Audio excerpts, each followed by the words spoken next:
नश्वर दुनिया रे मनीष शून्य हस्तरे आसे आउ शून्य हस्तरे भी फेरी जाए।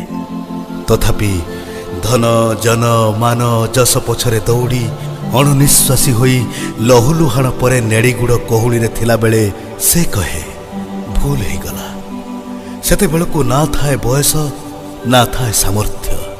एणु बेल हूँ अंतिम सखांक भावरे मज्जी तांको माग बारंबार माग से भाव भक्ति प्रेमर आशीष।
प्रतिष्ठा फूल से जबी राजा कनारा भंगा कुड़ियारे रख पुछी मती भंगा कुड़ियारे रख पुछी मती शिखा भाव तुम्हारा गुरुदेव इतिकी मागे केवल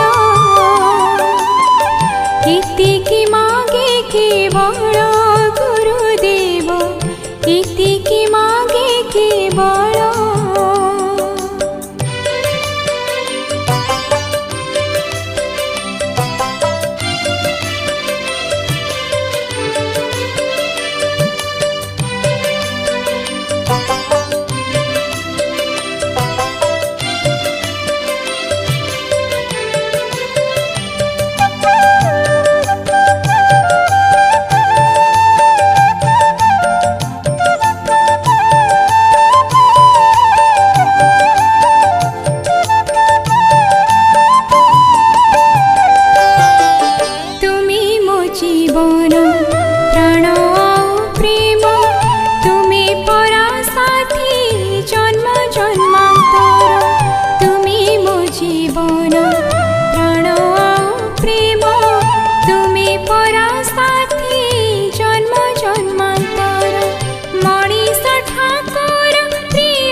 जीव